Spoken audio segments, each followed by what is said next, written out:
164, Justice for Tyrone West and Justice for all victims of police brutality. Tawanda, it's all you. Thank you so much. And we don't have any special guests tonight, but if you hold on, as you always do while we play the video that I do not like to play, but if you stay tuned as we play this video, that always make me sad and disgusted, we'll be back momentarily. Mic check. Mic check. Mic check.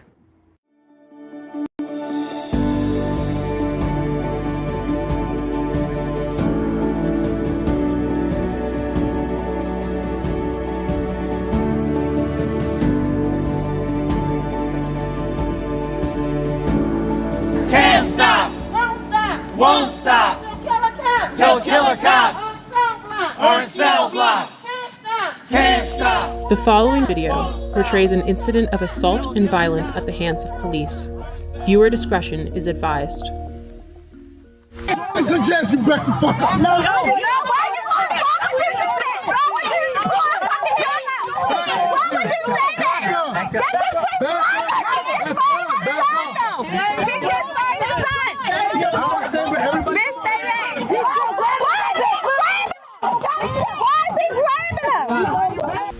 This is Baltimore City Police Officer Jorge Bernardez Ruiz.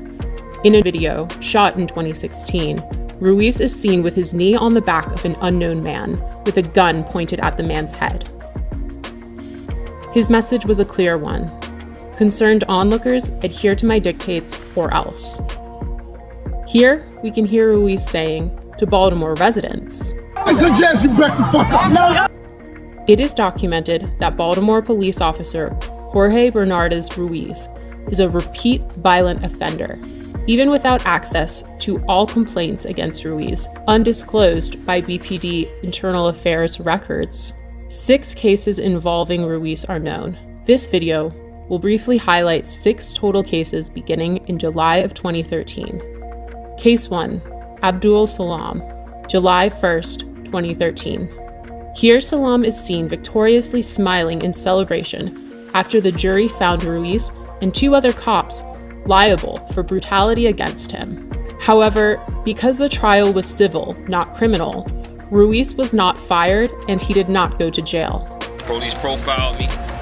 They followed me in the back of my house, harassing me. Police proceeded to violently and hostilely approach my van with me and my son in it. As I announced, this was my home, guns drawn. Once they reached my vehicle, they violently pulled me out, ramshacked my vehicle with my 3-year-old son strapped in his car seat, threw me against the gate, slammed me repeatedly, picked me up by my feet, and while I'm upside down, they proceeded to drop me on my head, hog tie me, and immediately when I fell on my head, Ruiz, in a wrestling type of action, and kind of hit his knee against my neck. I was arrested. I had no idea what I was being arrested for. My son is scarred to this day. He remembers the incident as it happened yesterday. When he talks about it, he always refers to Daddy being on the floor with police yesterday. Case 2, Darrell Harris, profiled, as seen in this video, July 17th, 2013. Yeah, I said, what's wrong with it? Improper way with it. There's no such thing as an improper way. You gonna tell me my job, bro? I know the law. Are you gonna tell me the law? I know the law. You gonna tell me the law? I know the law. What's the problem? You giving me a ticket? You need my license registration? Yeah, let me get it. The profile, y'all use the seatbelt as a reason. Profile. Do me a favor, take out your keys. Yeah, you can record me. For what? Nah. I don't feel safe right now. Do you want me to step out the car? Do you want me to step out the car? I'll step out the car. Call the police, man. What do you call a supervisor? I'm about to do shit. This is getting uploaded to the internet right now. Yeah? And we are 2 law-abiding citizens that we are getting targeted, and I don't know why. Just 24 hours later, Bernardez Ruiz played a leading role in the police killing of unarmed Tyrone West. Case number 3, the murder of Tyrone West, July 18th, 2013. My brother Tyrone West was brutally murdered on July the 18th, 2013. In both of these cases, when you look at the pleadings and the harsh language of these officers that have been quoted to me by reliable witnesses, the N-word. And Killer Ruiz and Killer Chapman and the rest of those 11 and 15 killers, including David Lewis, took something from my family that they could never give us again. And that was my brother Tyrone West, one unarmed man who was brutally murdered, beat to death in broad daylight.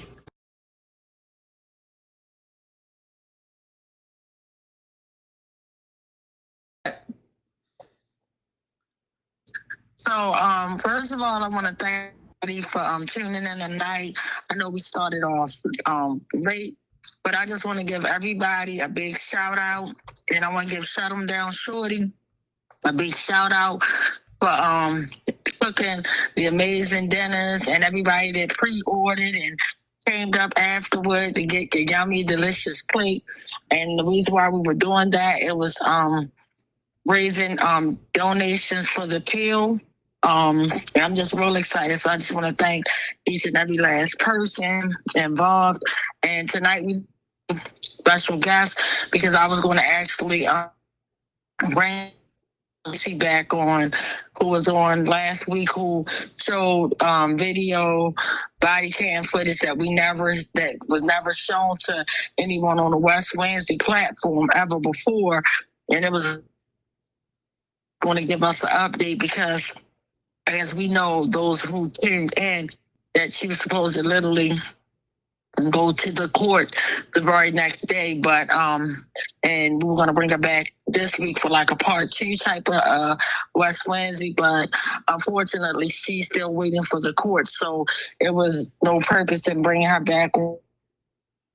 I didn't hear nothing yet, so I'm gonna stand in for our sister Tracy, and just guys know that as soon as she hears something, she's going to definitely be back on, and she's going to definitely let us know, you know, what happened. And this is not the West, this is me, but I know the West Coalition is giving like good kudos and all that good stuff, and the ones that pray are sending good prayers to. But I'm personally praying for her because it's just sad that the stuff that we go through, and it, like I said, it didn't start with my brother, and unfortunately it don't end with my brother. It didn't start with her brother, and unfortunately it doesn't end with him.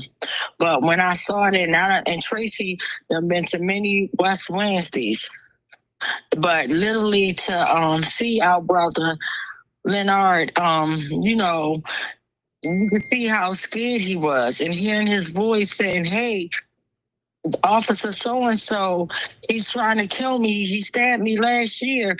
And then for him to literally be executed, it's disgusting.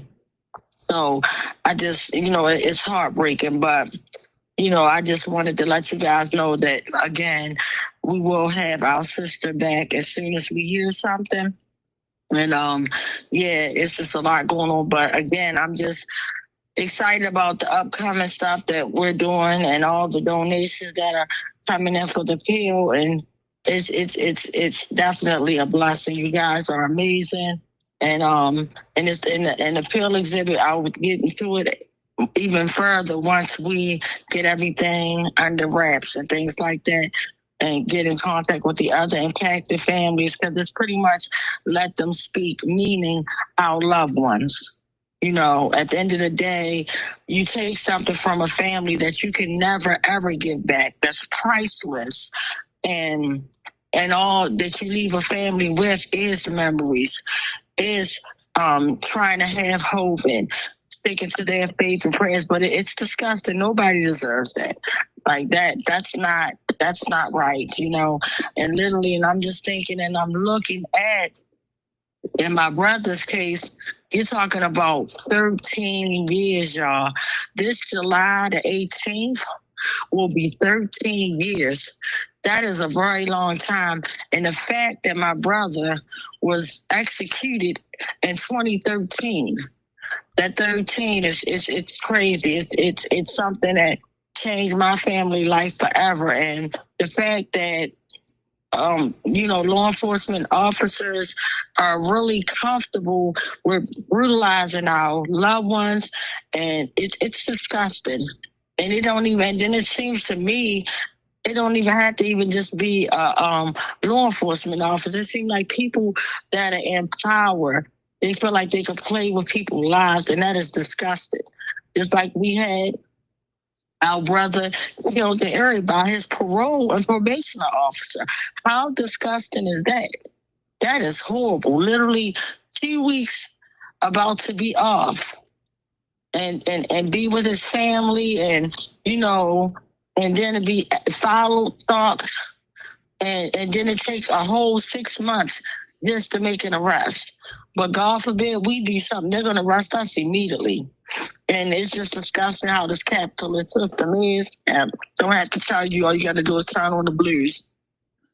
And I was real disgusted today when I looked at an article that popped up when I was on my way home and things like that. Once I got settled in this evening, the first thing I saw was the officer. It was, of course, a black officer and whatnot, that they wanted to arrest him for overtime, and he was a coach and all this stuff. But literally talking about a year in jail type of thing. But literally, you have officers that murder people, take people's lives, and they don't get a day. But you worried about this capitalist system, worried about money, overtime. It's crazy. And we're just in real times right now. It's just like, but I just urge everybody to just like really, at the end of the day, we just got to take care of each other and take care of ourselves, because if we don't take care of the kids, taking care of yourself, because if you're not able to take care of yourself, then unfortunately you can't help anyone. So keep that in mind as we go through like times that I'm not even gonna lie, I'm real afraid every day that I turn on the TV or go on social media, because you never know what you're gonna hear. You never know what you're gonna see. You never know what is gonna, like, is something good, is something sad, and that's not right. And it's like everything is just seems like everybody is tense right now. It's just like everybody is tense, and it's so much happening at one time. But again, we just gotta be strong. And when you think, and I heard something real positive when somebody said, when negativity tries to overtake you, think of 3 things that is going right in your life, or 3 things that make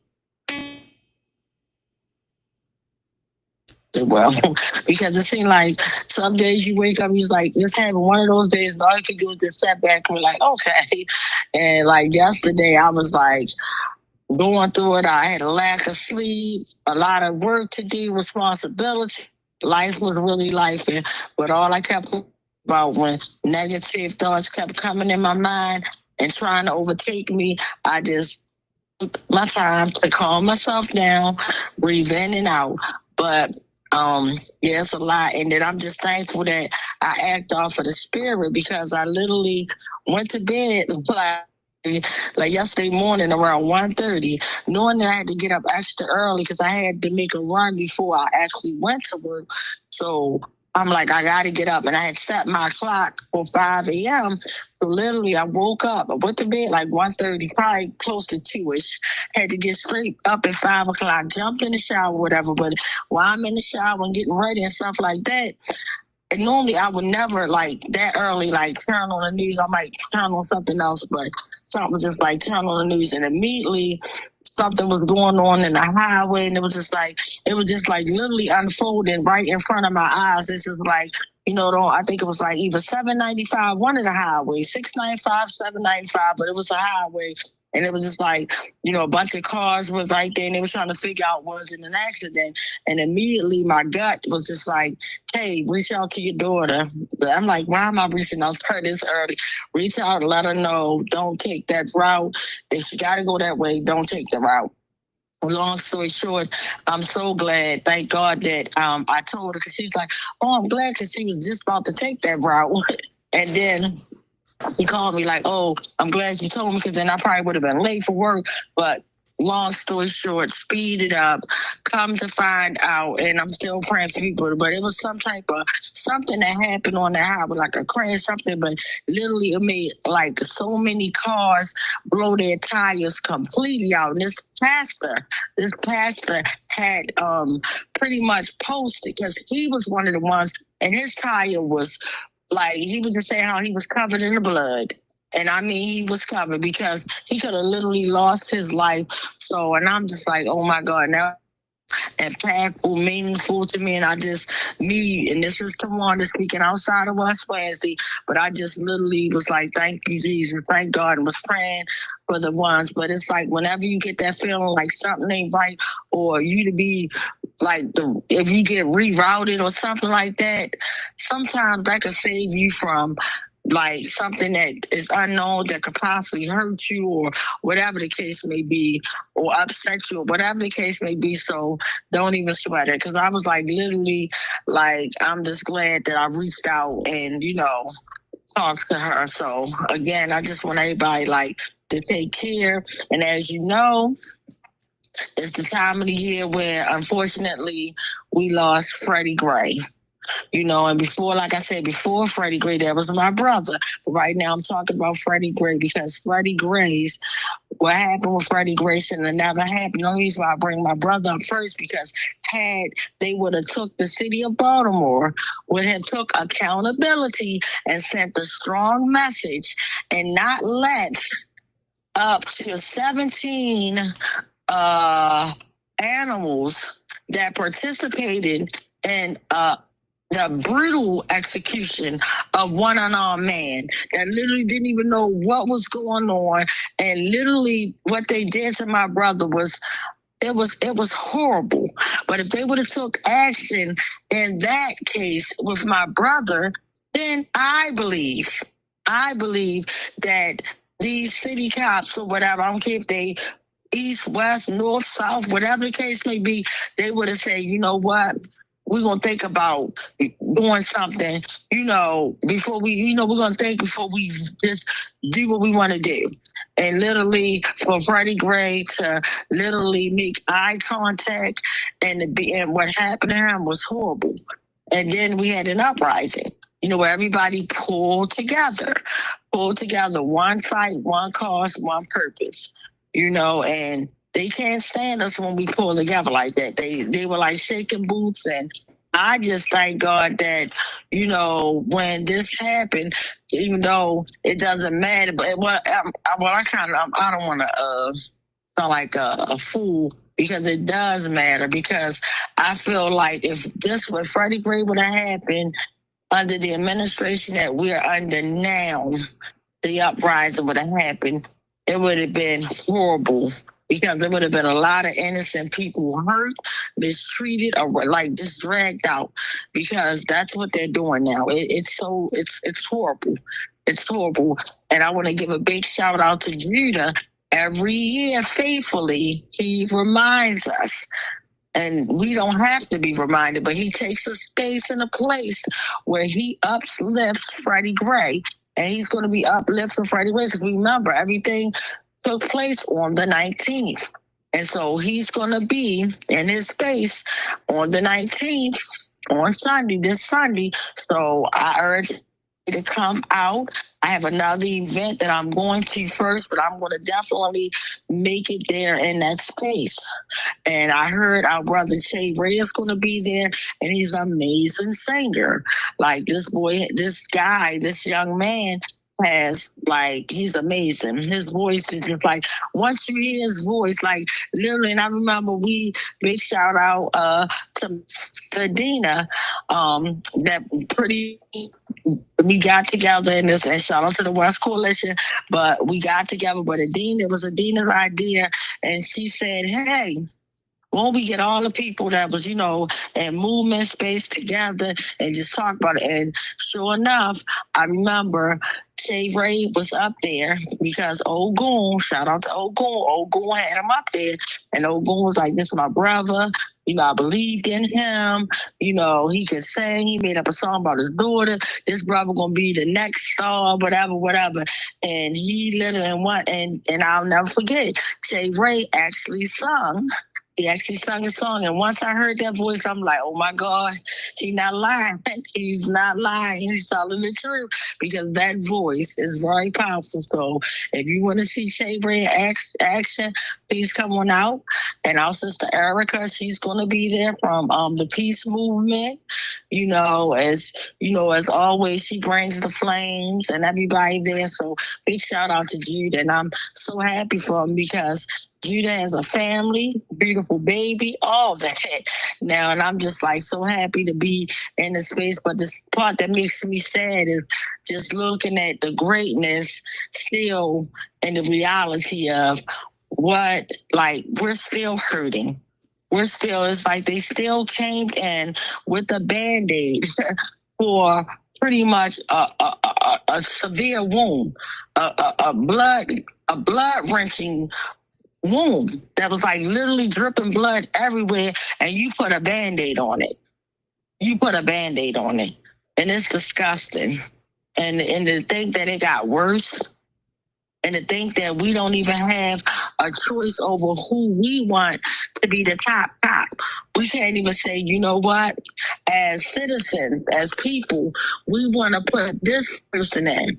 And we don't get a choice. It's like certain things that they let us do and certain things they don't.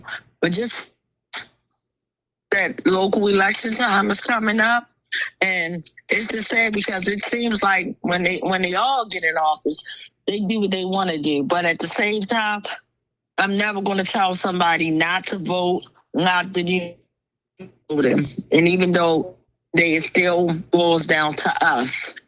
There's no justice. It's just us trying to hold folks accountable and trying to do right. And it's just sad that lots of times you see a lot of I call them politicians, but politicians, they come out when it's that time. You start seeing them, they'll show up at your protest. They might even show up at dinner with you. They'll show up, show their face. You'll see them all, the television. And I'm going to change this done it. This one ain't doing that. There's a lot of finger pointing. And as soon as they get in, they working for the mighty old dollar and not us. And it's disgusting. They forget all about the people that put them in office. They forget all because it's right. At that point, they're comfortable and cozy with their family, cozy with this capitalist system. Fine, they no longer work for us. They work for the mighty old dollar, and it's disgusting.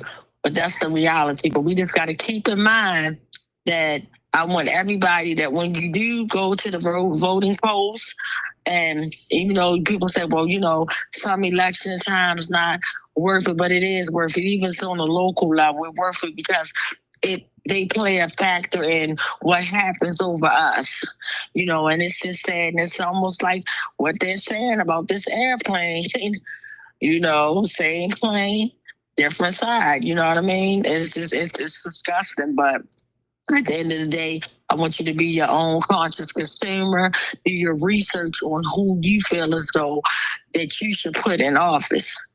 And it's just sad. And I'm just looking at what's happening now all over. It's disgusting.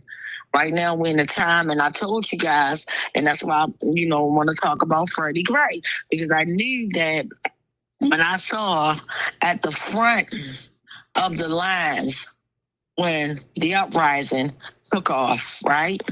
At the front of the line were the babies, the teenagers. They had enough.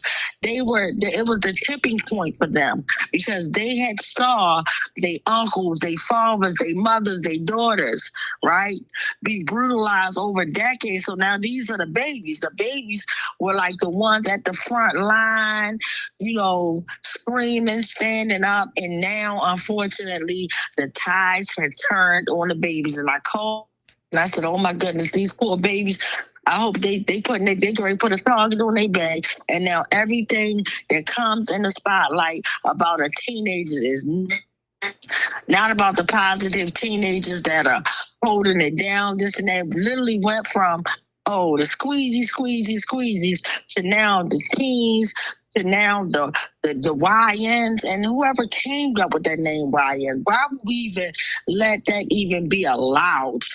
Like, we need to do research and history on a lot of stuff because it would change your mind. Because you wouldn't be thinking it was so cool and cute to call somebody a YN if you were just 20, 30 years ago. You know, with all this racist stuff that's happening, and we feel comfortable. That's a YN. Like, no, that's disgusting to me. But we just gotta tighten up, do right, hold ourselves accountable, and just love on each other and just do what's right at the end of the day.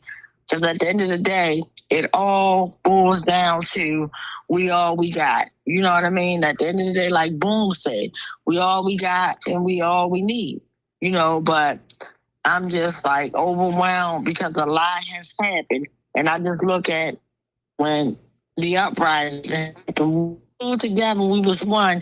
They was playing in our faces. What happens to me, and this is not the West Coalition, this is me speaking to you guys.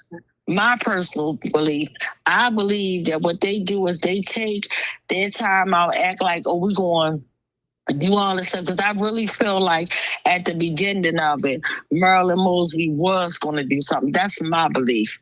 I felt like when she said that speech, y'all hold y'all, well, I'm going to get y'all. That was a bold thing, and I felt like she was real about it. But then once she got in there, Lord knows I don't know what changed, but it's still to the fact that this system is so dirty, and the fact that, you know, everybody just play these games, and all she had to do was prosecute the killer cops that murdered my brother. That would have sent the crystal clear message that we can't, that we're not having this foolishness. And now they coming at you for anything. They making up stuff. Oh, well, this one was a squad, and he was on her team, just like pulling out foolishness at the end of the day. Like, just doing the most. And it's unnecessary. But that's why I said at the end of the day, if you get a job and you want to really stand up for your people, you have to be that difference maker. I'm sorry, you can't just put half of a foot in and leave half of the foot out. You all in or nothing. All in or nothing. That's how it got to be. Go hard or go home.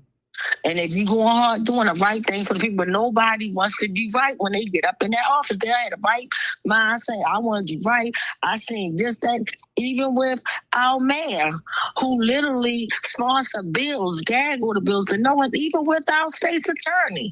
Like, come on, Ivor Bates, you know how crooked the cops are. Like, what? You was there when the gun trace task force happened. Like, get out of here. You know. And for you to know all the stuff, and for people to know how corrupt this system is, and to still play stupid and turn a blind eye, that's disgusting. That's disgusting. That is like horrible. And that's why change is not going to happen. It's not going to happen because they're just playing in our faces.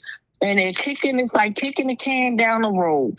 I can't do nothing. It's the same stuff I heard in 2013 when we went to Lottie Dottie and everybody concerning my brother Tyrone West. Well, this didn't happen in our jurisdiction or whatever. I can't do that. Foolishness.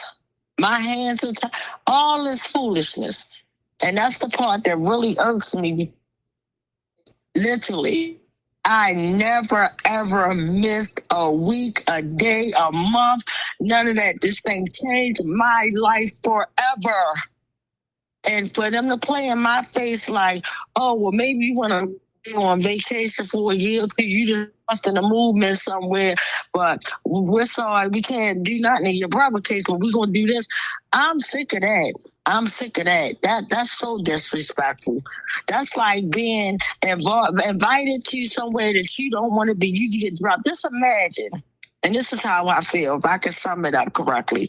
But just imagine someone come and take you against your will because you were minding your business. You were relaxing. You were in your home, chilling with your family and all that good stuff. And someone came and they snatched you and they put you in a club that you did not sign up for. You didn't recruit. You didn't ask to be, and they just recruited you. Oh, we putting you in this club. You ain't got no choice. And you in this horrible club that nobody signs up for. And then to there, you're like, oh my goodness, this not just about my brother, my family, this about everybody. You start fighting for Lottie-Dottie and everybody, right? And you don't miss a beat, right? And you're like, I just want things to go back to normal. I want to be treated fair, humanized. I want the truth to be shown, and they just keep on sleeping, hiding on the truth, right? And then all of a sudden, they go and they abduct somebody else after you. They held you captured. You still captured into it because they done changed your life forever. But then they tell you, oh, we not going to feed you the crumbs that we was feeding you while we got you captured. Now we going to give your food and all this one to the next family that we captured because even though you got captured before that person, we just going to ignore you. And we like, that's disgusting, man. That's just how I feel. That's just how I feel. And if they would have corrected when they captured me, then nobody else would have been captured.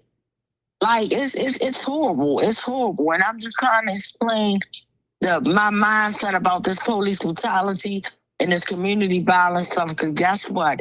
It's hand in hand. Because what they do is that's how they play us against each other. They'll try to make it seem like, well, where the people here with the protest signs at? Somebody in the community get unalived. We out there, we calling their names. Well, let's stop the black on black crime. Oh, that burns me up. That's one of my biggest pet peeves when I hear people talking foolishness. Well, we need to stop killing each other, the black on black. First of all, madam, ma'am, sir, kill Caucasians or unalive Caucasians, that ain't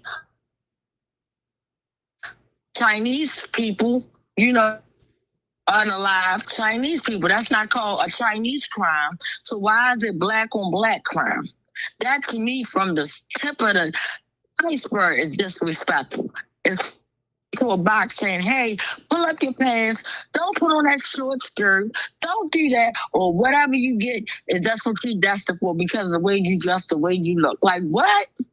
Like make it make sense. And that's why I was so disgusted when we had Stephanie Rollins Blake in office when my brother was literally executed, and she calls a police brutality meeting. And then she starts talking about everything but police brutality.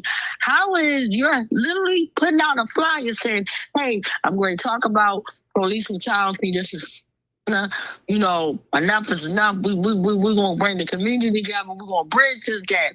And you get in there in front of everybody and you start talking HIV rate, community. You start talking about community violence, stuff like what? Like, and that time we talk about police brutality. That's the foolishness. That's the foolishness. But again, all these people, mayors, commissioners, all these people play games. But it's like I said, the one Commissioner Harrison, I thought he really was playing the game with something, but he was the most truthful one to me. They had enough of balls, I'm gonna say it. He had enough of balls to stand up in a public document and say how unfair and how his hands was tied and he couldn't do nothing. And that's a boldness. That's a boldness that I never seen in that dirty department. So a shout out to him. A big shout out to him. Because at first when I met with him, and then it's crazy because today marks years ago anniversary when literally me, the West Coalition, because like, hey, y'all gonna come in our community. We want to know what you're about. We sat there, we met when he moved his.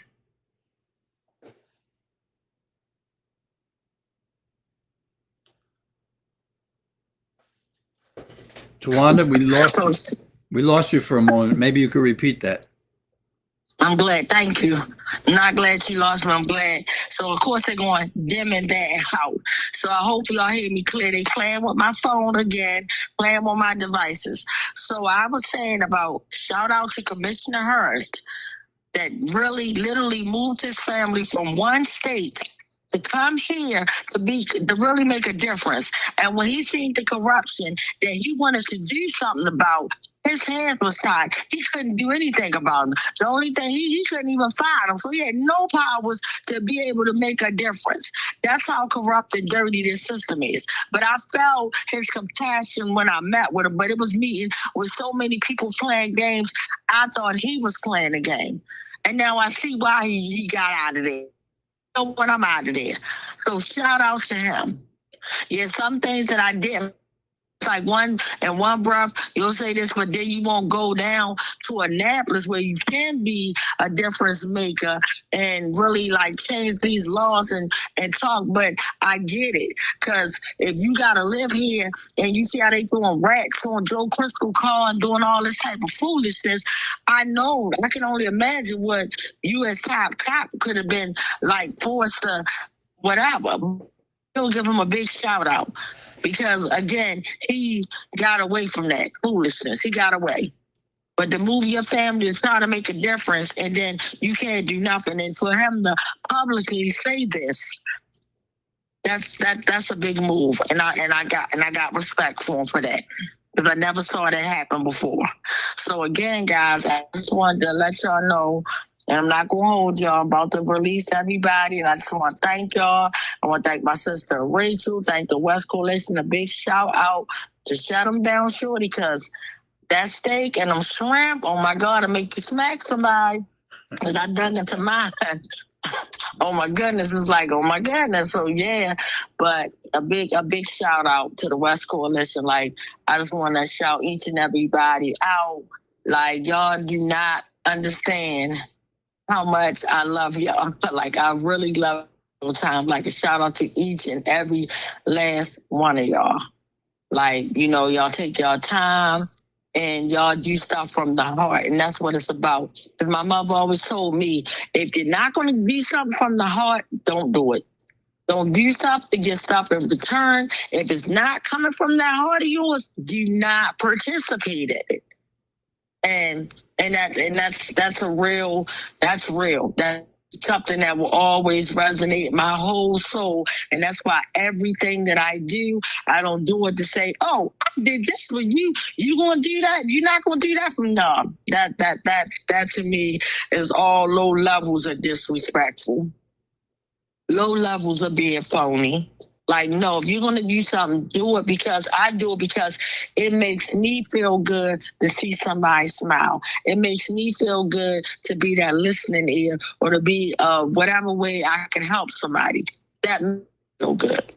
So, again, I'm looking forward to the event that's coming up Sunday. I got to go to my daughter's cheer, ball that we do every year. All the cheerleaders has been working hard because we do that literally right before we get ready to go out of town at the end of this month for their final competition or whatever for this season. But we gotta go to this gala this weekend. Leaving the gala, I'm definitely going to, if God is willing, I'm going to come to do this event that he holds faithfully every year to uplift Freddie Gray. Freddie Gray was more than a hashtag, more than a body bag. He's more than pictures and dirt and buttons on people's t-shirts. Freddie Gray and all our family lives matter. And it's just sad that world that they don't care nothing about us. It's like, how can you take someone's life, something that you didn't give, even if you gave birth to someone, I have the right to take no one's life. You have no right to do that. And that's disgusting. The way they do it and they cuss, and it's a sport now. Literally, when we saw what happened with my sister brother, Leonard Chan last week, you saw the horrible live video footage. And it broke my heart. It broke my heart. And I give a big shout out to our sister Tracy, because for her to be able to sit there, direct, talk, pinpoint, show you stuff, she is strong as I don't know what, because it literally kills me, takes my soul out every time I see any footage of my brother's body being lifeless. When I see that one part, it's a clip that they show on the news every time, like yearly, and I don't know, break my heart, break the family's heart. It's disgusting when they show my brother's arm falling down off of the girl and he's laying there and you know he's dead. You know he's gone. You know he's gone. And they're trying to say, oh, he died at Kentmore and Kelsway. Well, we saw his lifeless body. No life, arm falling off. It just fell on the gurney, and they rushed him in them. He was dead. He was dead on Kentmore, dead on arrival. And that's another thing that these animals do. They doctor things to make it fit. Everything is to make it fit. They would call it the Force Task Force to make it fit. And we changed that. We made them change their name because we came in like, oh yeah, y'all the Fit Task Force. All y'all do is make stuff fit. And names of these task force. It's disgusting. But my whole point is you can never change the truth. You can change a lie. My mother taught me this. A lie will change over and over and over again, but the truth remains the same. I don't care if you might forget some parts of the truth, but it's always the same. It's never going to be a lie. A lie changes. A lie, oh yeah, I said this, oh no. The truth is going to remain the same. Remain the same.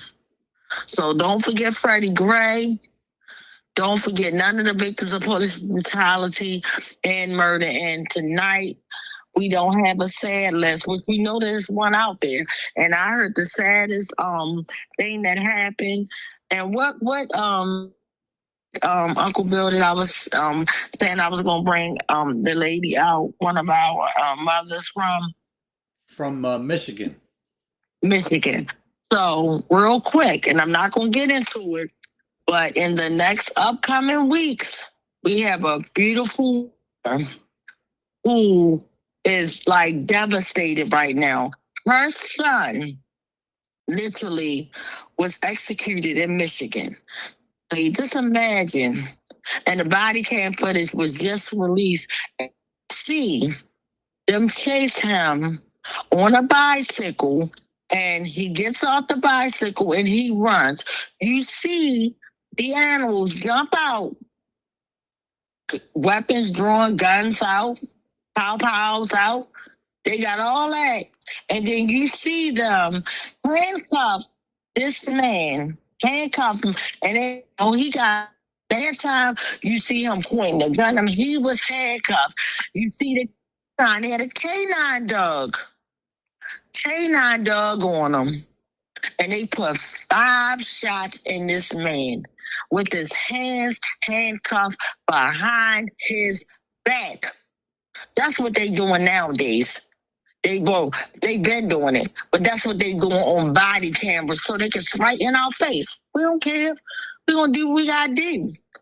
We're going to do what we got to do. We're going to leave a strong mark. And guess what? In that state, disgusting, here we go with the dog and pony show. Oh, we're not going to do nothing. The officers act within reason. And if that don't tell the whole truth and nothing but the truth, you'll never know the truth. Because they're telling you they have the right. That badge gives them the authority to take your life at any time. Because that badge places them above the law. They are above the law. They don't have to abide by the law. They are. You saw in the video, Darrell Harris, 24 hours before my brother was executed. Same killer cop, Ruiz. You saw him when he was being pulled. Give me a ticket, man. Give me my ticket or whatever. I don't feel safe right now. You saw Chapman. Killer Chapman. I don't care if you don't feel sick.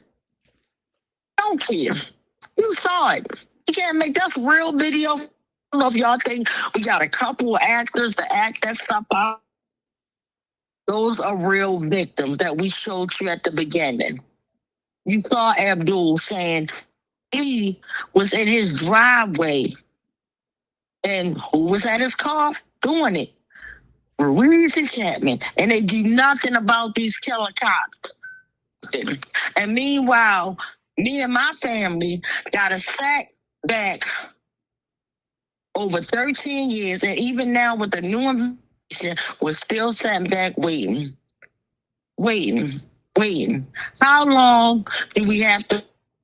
Just remember, justice delayed is justice denied. I'm going to say it again. Justice delayed is justice denied.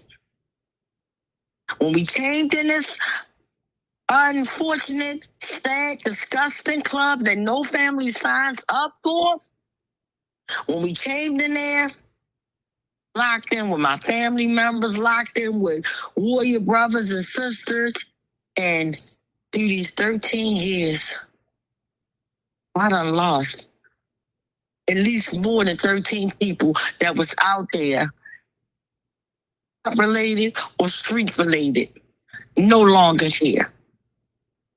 Nicole, who was out there screaming about her father-in-law, Anthony Anderson, and her beautiful daughter, Aja, no longer here. We had a police officer, Pastor Stephen Turner, no longer here. His wife was out there with us. She's no longer here. My uncle Clifton Anderson was out there, no longer here. My grandmother used to be at home watching it with my auntie letting her watch it. My grandmother is no longer here. My cousin Tavon Anderson, front center, front line, was out there, boots on the ground. He get executed by a white serial killer that they make my Everett Killer Swartz. Everett Killer Swartz, a.k.a. Patrick Wheeler. The water said, got him hiding in the system under Patrick Wheeler. My cousin, a black man in a black community, and they got white serial killer. Don't know nothing about my cousin. But unfortunately, that was executed was a West Wednesday morning. Literally, I'm on the news about Killer Ruiz. And then my cousin's executed in his vehicle waiting for his daughter. And the same white killer comes up to me 3 days later, face mask and all, because we were in pandemic time where we got face masks on, literally knocking on my car for me to unlock the door. With a weapon, sound like a weapon, something hard knocking on the side of my door, damn near rolled him over. And his black outfit that I found out that he was committing other executions in our city, and they're hiding him under Patrick Wheeler. Killed 4 other people, right? Talking about that. The news, the blues not picking that up. And that person was in my car for whatever reason. And the crazy part, get this, it gets interesting. Before he walked up to my car, I get a call from an unknown number that said, I'm like, who is this? A private number. So I pick it up. Hello. Hi, I'm calling about Ruiz put you down as a contact. Ruiz told me to call you. I said, what? Why? And instantly I wanted to throw up. Picking up a cheesesteak. You cannot make this up. I'm at the store picking up a cheesesteak. And matter of fact, right there where my brother, with the last restaurant that my brother literally had his last meal from. I'm at that same restaurant. You can't make it up. I'm right there. So these jokers, these devils, they do stuff like that. They're mugged. Just like when y'all watch them scary movies and they said, boy, he the 13 or whatchamacallit, and she come do whatever. However, that's how the Syrians do. They like to mark their territory. They like to leave their little stinking mark. Well, anyway, I'm in my car. And I get a call from a private number saying, hey, Ruiz put you down as a contact person. He told us to call you. I said, for what? I said, you got the right. I said, who you want? And then the call hang up. I look up, it's a white boy with all black on, short white boy with a face mask on the front of his mouth. Then he walks over to my car, gets scared because he didn't know that I was supposed to have somebody in my car that was there that wasn't supposed to be there because they was tracking my every move. Get up to the, knock on my door, on the passenger door, with something that sounded like it was metal. And with his hand in his dip and something hard is like telling a child to open the door on the side of me and pull off. You ain't got to tell me twice. I wish I would have ran his ass over. And I pulled off, and when I pulled off so fast, he fell back because he didn't want to get rolled over. He fell back, and I noticed it was a white boy with a big head. Looked just like the same person that killed my damn cousin. And to find out he was going around murdering people, he had on black, all black.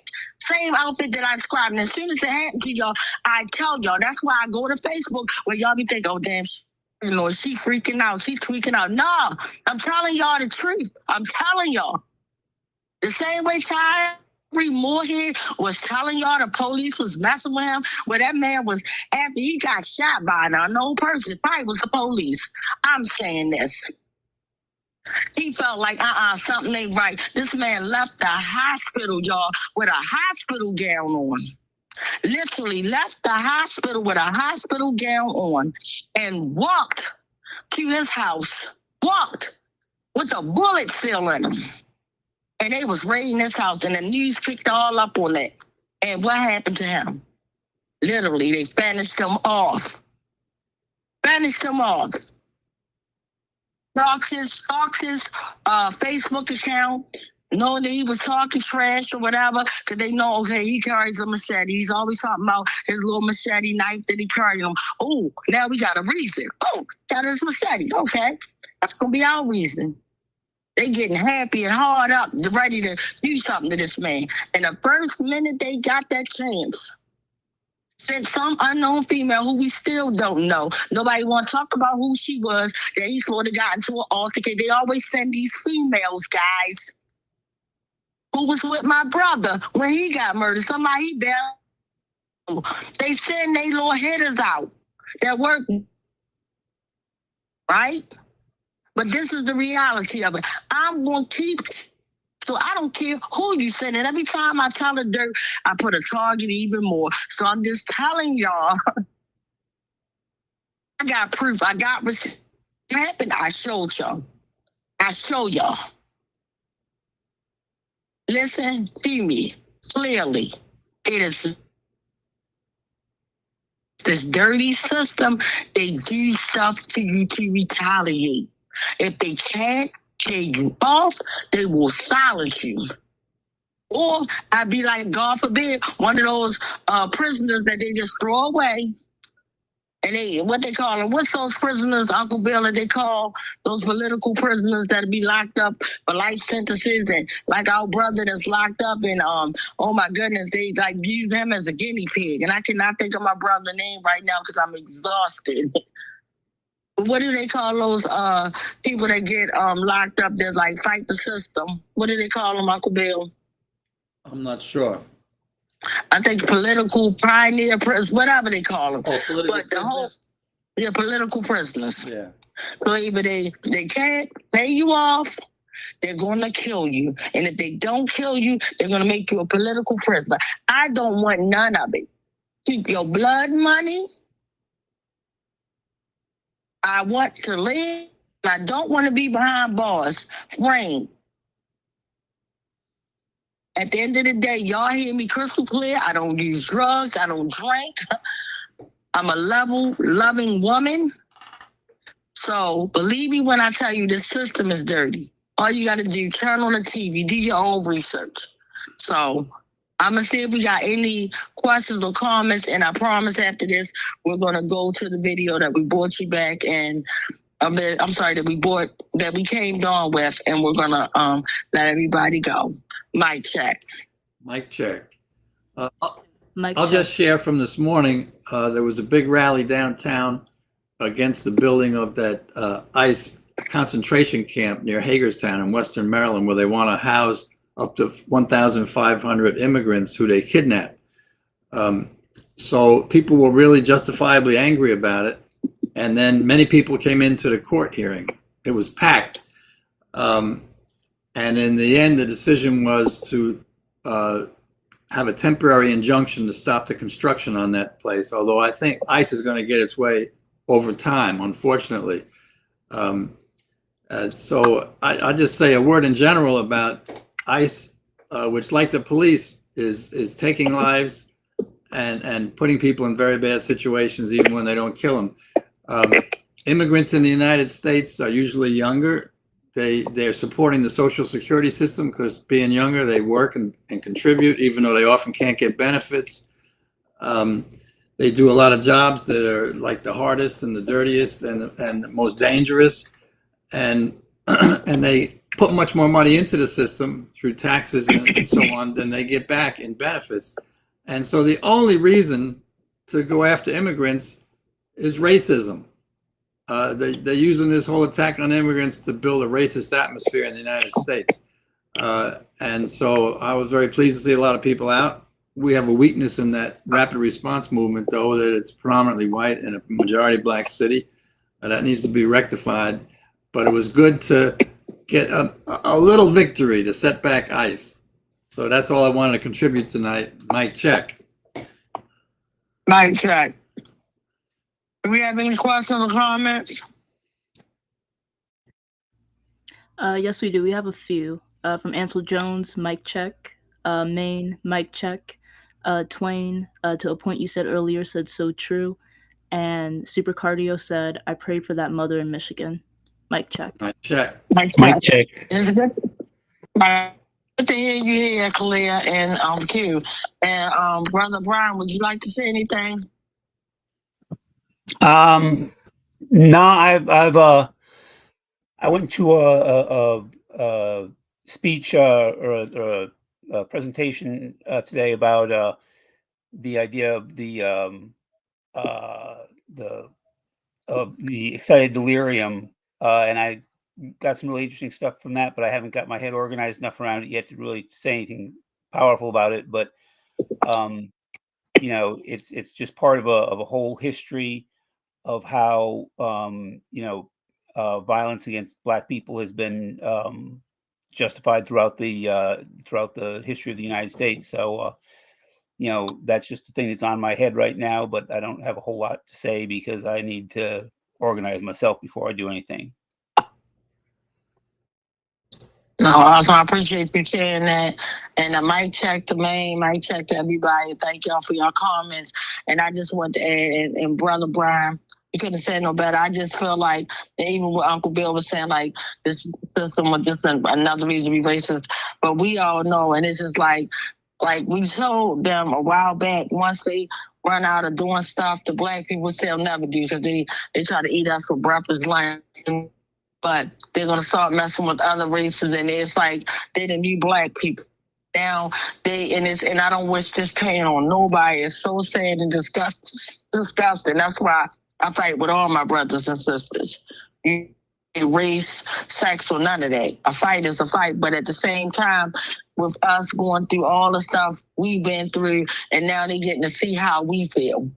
With, oh my goodness, ICE get to do this, that, and the third. That's what the police been doing to us. It's the ending. It's not, I say the ending of police, meaning that it's the last three letters of police, the word police. But my whole point is been experienced, and that's what this racist system does.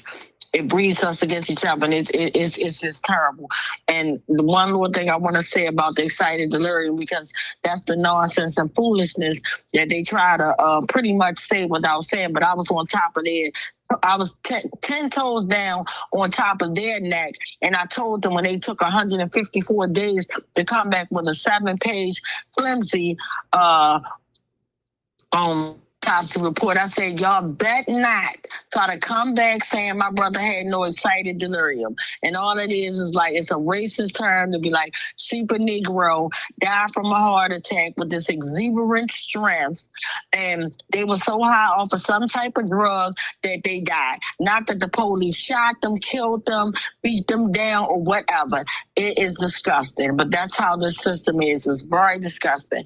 But again, I believe, and the West Coalition believe in, mediation, even though, don't agree all the time on everything, but we do agree that if we come together and sat down, we can all walk away, and we do believe in because all these weeks, but nobody ever got hurt at a West Wednesday and that stuff. So just remember, live to love to live. We love you all, and we will see you guys next West Wednesday. And again, thank you for all your love and your support. And unfortunately, the way we brought you in with that video that we don't even like, but it's very important because you need to watch it and still keep in mind that this officer, who is now a sergeant, along with all the other 16, 17 killer cops, are still working the beat. So again, live to love to live. Love you all. We will see you guys next West Wednesday. Mic check. Mic check. And Mr. West begging for his life, and Mr. Salam begging for his child to be excluded and comforted from what was taking place. Not for himself, but for his 3-year-old child. Case number 4, Adina Britt and family, September 10th, 2015. My name is Adina Britt, and I wanted to submit a 30-second testimonial that Jorge Omar Bernardez Ruiz is one of the 11 terrorists that came into my house performing a home invasion in September 2015, terrorizing my entire family and even holding my 12-year-old son at gunpoint. He needs to be stopped. Case number 5, unidentified arrestee, assaulted in 2016. I suggest you back the fuck up. No, why you want to talk to me? Why would you say that?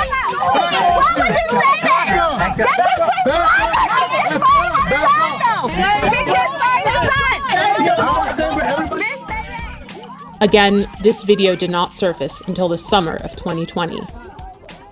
Case 6, Thomas McCullough, May 2016 and February 2017. I heard my front door coming off the hinges like it exploded. Thomas McCullough says it happened twice. In May 2016 and February 2017, Baltimore City Police burst through his green front door and raided his Pimlico home. They said, police. They come up, shotguns, guns. He says officers ransacked the place, looking for drugs, money, and weapons. He took pictures of the damage he says they left behind. Tell us where the drugs are, the scales, the guns, and the large amounts of money. Nothing was found. Now he's suing police, claiming officers, including a former member of the Gun Trace Task Force, frightened him, his wife, and father-in-law when the officers conducted what his suit calls an illegal search of his home. The owner of the house tells 11 News after the second raid, he had to replace the front door. McCullough and his attorney say they want Baltimore police held accountable. There is a colossal breach of trust. And McCullough tells us following both raids, no one was arrested or charged. This all begs the question, when will Baltimore City State's attorney see the prosecution of Bernardez Ruiz as warranted? They were the stopping officers in these so-called jump-out cars, unmarked and so forth, that stopped both the West vehicle and the Salam vehicle without probable cause.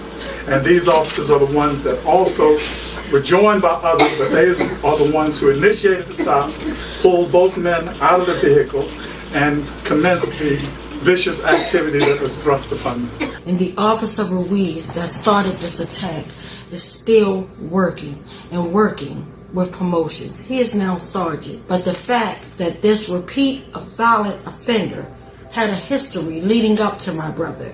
There was Darrell Harris, There was James Green, Joseph Green, Abdul Salam. No one family deserves to be brutally murdered or brutalized by this repeat violent offender, Ruiz. It is time we take action. The time is now. Baltimore police officer Jorge Bernardes Ruiz is a repeat violent offender. Based on these accounts, in accordance with the law, we, the West Coalition, call for him to be fired, prosecuted, and incarcerated. We're more than hashtags and body bags. We're more than being 6 feet in the dirt and pictures and buttons on t-shirts. Our lives matter. For the safety of our city, the prevention of further harm, and the justice for these families, we see no other option.